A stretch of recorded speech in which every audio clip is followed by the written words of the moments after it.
দারুণ স্বাদের নিরামিষেই কিছু রেসিপি খুঁজছেন, তাহলে এই রেসিপিটা বানিয়ে দেখতে পারেন। পটল তো এখন বাজারে খুবই পাওয়া যাচ্ছে। পটলের এই নিরামিষ রেসিপিটা থাকলে গরম গরম ভাতের সাথে আর কিচ্ছু লাগবে না, আর বানানো কিন্তু ভীষণ সহজ হয়। অনেক তো হলো স্ন্যাক্সের আইটেম, মিষ্টির আইটেম। আপনাদের সঙ্গে কিন্তু আমার এর আগে কোনোদিনই তরকারি রেসিপি শেয়ার করা হয়নি, তাই আজ ভাবলাম একটা নিরামিষ তরকারি রেসিপি আপনাদের সাথে শেয়ার করি। তো নমস্কার বন্ধুরা, আমার চ্যানেলে আপনাদের সকলকে আবারও একবার স্বাগত জানিয়ে আজকের পর্বে সম্পূর্ণ নতুন ধরনের একটা নিরামিষ পটলের রেসিপি আপনাদের সাথে শেয়ার করতে চলেছি। আশা করছি আপনাদের রেসিপিটা অনেক ভালো লাগবে। আর আজকের আমার এই শ্যুটের জায়গাটা একটু আলাদা। আপনারা যারা আমার ভিডিও নিয়মিত দেখেন তারা হয়তো বুঝতে পারবেন, আসলে আমি রান্নাঘরের মধ্যে আজকে রান্নাটা বানাচ্ছি। তো আমি আজকে বানাবো নিরামিষ পটল ভাপা, যেটা বানানো একদমই সহজ, খেতে কিন্তু খুব সুন্দর হয়। তাহলে চলুন দেরি না করে রেসিপির দিকে যাওয়া যাক। পটল ভাপা আপনারা হয়তো অনেকে বাড়িতে বানিয়ে থাকেন, তবে একটা সমস্যা অনেক সময় অনেকেরই হয় যে পটল ভাপা বানানোর পর পটল থেকে অনেকটা জল বেরিয়ে যায়। তবে আমি আজকে আপনার এই রেসিপিতে দেখাবো যে কিভাবে পটল ভাপা বানালে জল জলে ভাবটা একদম থাকবে না, খেতে খুব ভালো লাগবে। তো চলুন রেসিপি শুরু করি। তো যেহেতু আমি আজকে পটল ভাপা বানাচ্ছি, সেজন্য প্রথমে আমার লাগবে পটল। আমি এখানে কচি দেখে মোট 7টা মতো পটল নিয়ে নিয়েছি। চেষ্টা করবেন এই রান্নাটার ক্ষেত্রে যাতে কচি পটল হয়, তাহলে কিন্তু খেতে বেশি ভালো লাগবে। একদম যেই পটলগুলোর বীজগুলো শক্ত হয়ে গেছে ওগুলো দিয়ে বানালে অতটা ভালো লাগবে না। এবার এই পটলের উপরে অল্প অল্প খোসাগুলো একটু চেঁচে নিয়ে মাঝ বরাবর দুফালি করে কেটে নিয়ে ফিরে আসছি। তো দেখুন বন্ধুরা, পটলগুলো আমি এভাবে চেঁচে নিয়েছি, খোসাগুলো কিন্তু একটুও বাদ দিইনি। তারপর মাঝ বরাবর 2 টুকরো করে কেটে নিয়েছি। আর অন্যদিকে আমার পটল ভাপা বানানোর জন্য একটা মশলা লাগবে। সেই জন্য আমি এখানে নিয়েছি 1/2 চামচ সাদা সর্ষে, 1/2 চামচ কালো সর্ষে, 1 চামচ পোস্ত, আর নিয়েছি অল্প একটু চারমগজ। আপনারা এটা নাও দিতে পারেন, তার বদলে আরেকটু পোস্তটা বাড়িয়ে দিতে পারেন। আর এখানে ঝালের জন্য 3টে কাঁচা লঙ্কা নিয়েছি। সব কিছু একসাথে শিলনোড়াতে দিয়ে ভালো করে বেটে নেব।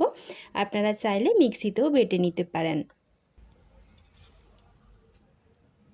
এবার ওই কেটে রাখা পটলগুলোর সাথে সামান্য পরিমাণে একটু লবণ আর হলুদের গুঁড়ো মাখিয়ে আমি কিছুক্ষণের জন্য রেখে দেব। এতে করে কি হবে, পটলগুলোর ভেতর নুনটা ভালোভাবে যাবে এবং খেতেও ভালো লাগবে। তো 5 মিনিট মতো রেখে দিলেই হবে, খুব বেশিক্ষণ রাখার দরকার পড়বে না। এবার আমি যেহেতু ভাপা বানাবো সেজন্য আমার এরকম একটা টিফিন বক্স লাগবে। আমি একটা টিফিন বক্স নিয়ে নিয়েছি, তবে আপনারা চেষ্টা করবেন এমন একটা টিফিন কৌটো নিতে যার ঢাকনাটা কিন্তু শক্তভাবে আটকানো যায়। এবার প্রথমেই যে সর্ষে, পোস্ত, কাঁচা লঙ্কা বেটে রেখেছিলাম সেই মিশ্রণটা এর মধ্যে দিয়ে দিচ্ছি। এইটা বাটার সময় কিন্তু কম করে একটু জল দিয়ে বাটার চেষ্টা করবেন। তার সাথে দিয়ে দিচ্ছি 2 চামচ মতো টক দই। এবার দিয়ে দেব পরিমাণ মতো লবণ, অল্প একটু জিরের গুঁড়ো, সামান্য একটু কাশ্মীরি লঙ্কার গুঁড়ো, এতে করে কালারটা ভালো আসবে। আর দিয়ে দিচ্ছি অল্প কিছুটা চিনি, যেহেতু টক দই আছে চিনিটা দিলে স্বাদটা কিন্তু ব্যালেন্স হবে, এটা অবশ্যই দেবার চেষ্টা করবেন। তো এবার আমি পটলগুলো একটু ভেজে নেব, তার জন্য এখানে তেল বসিয়ে দিয়েছি। আমি অল্প কিছুটা সরষের তেল গরম করে নিয়েছি।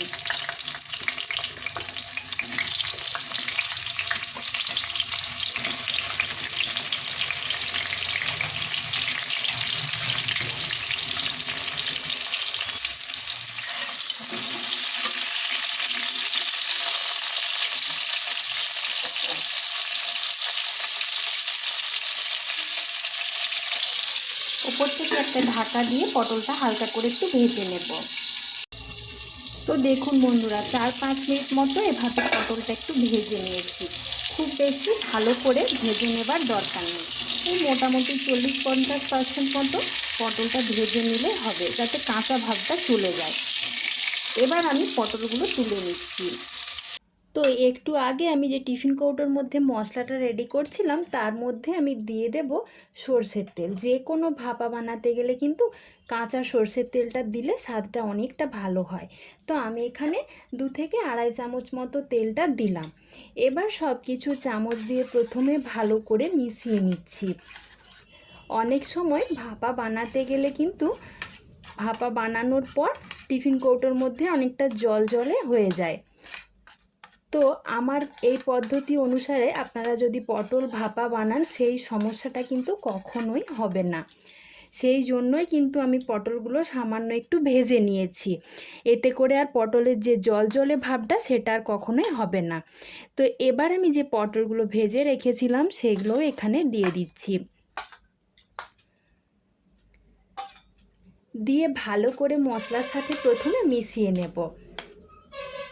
রেসিপিটা কিন্তু আমার আজকে সম্পূর্ণ নিরামিষ। আপনারা যে কোনো নিরামিষ দিনে এই পটল ভাপার রেসিপিটা বানিয়ে দেখতে পারেন। খেতে কিন্তু খুব সুন্দর লাগে। ভাত, পোলাও, ফ্রায়েড রাইস সব কিছুর সাথে খেতে অসাধারণ সুন্দর হয়। আর যেহেতু নিরামিষ দিনে তো আপনারা অনায়াসে বানিয়ে নিতেই পারেন। তো এবার ওপর থেকে কয়েকটা চেরা কাঁচা লঙ্কা দিয়ে দিচ্ছি। যে কোনো ভাপা বানালে এটা কিন্তু মাস্ট, তবেই খেতে ভালো লাগবে। এবার আর কি ওপর থেকে ঢাকনাটা বন্ধ করে দিতে হবে। এবার যেহেতু ভাপা বানাবো তাই অন্য একটা কড়াইতে অল্প কিছুটা জল আগের থেকে ফুটতে দিয়ে দিয়েছিলাম। জলটা কিন্তু এখন ফুটছে, আপনারা দেখতেই পাচ্ছেন।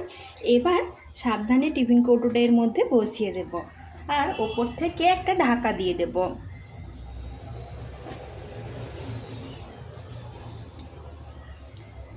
তো এইভাবে আমি মিডিয়াম আঁচে 15 মিনিট মতো রান্না করে নেব। তার মধ্যেই কিন্তু পটল ভাপাটা রেডি হয়ে যাবে। তো দেখুন বন্ধুরা, এইভাবে আমি প্রায় 10-15 মিনিট মতো রান্না করে নিয়েছি। এবার আমি গ্যাসের ফ্লেমটা বন্ধ করে ঢাকা দিয়ে এরকমভাবে কিছুক্ষণ রেখে দেব, যাতে এটা পুরোপুরি ঠান্ডা হয়ে যায়। তারপর আপনাদেরকে বের করে দেখাবো। তো দেখুন বন্ধুরা, এখন কিন্তু টিফিন কৌটোটা পুরোপুরি ঠান্ডা হয়ে গেছে। এবার আমি ঢাকাটা খুলে আপনাদেরকে দেখিয়ে দিচ্ছি। এই দেখুন পটল ভাপাটা কত সুন্দরভাবে রেডি হয়েছে। এটা নিরামিষ দিনে গরম গরম ভাত, পোলাও, ফ্রায়েড রাইস সব কিছুর সাথে খেতে কিন্তু অসাধারণ লাগে। যারা পটল খেতে চায় না তারাও কিন্তু এটা চেয়ে চেয়ে খাবে, এটা আমি কথা দিয়ে বলতে পারি। দেখুন বন্ধুরা, পটলটাও কিন্তু খুব সুন্দরভাবে সেদ্ধ হয়ে গেছে। যেহেতু আমি অল্প কিছুটা ভেজে নিয়েছিলাম তাই কিন্তু এটা রান্না করতে বেশি একটা সময় লাগবে না। আর পটল এমনিতেই খুব একটা শক্ত না, তো নরম ধরনের সবজি, তাই রান্না হতে কিন্তু একদমই বেশি সময় লাগবে না। আপনারা রেসিপিটা অবশ্যই একবার হলো বাড়িতে বানিয়ে দেখবেন, তারপর জানাবেন খেতে কেমন হয়েছিল। এরকম নতুন নতুন রেসিপি পেতে হলে অবশ্যই আমার চ্যানেলটা সাবস্ক্রাইব করে আমার পাশে থাকবেন।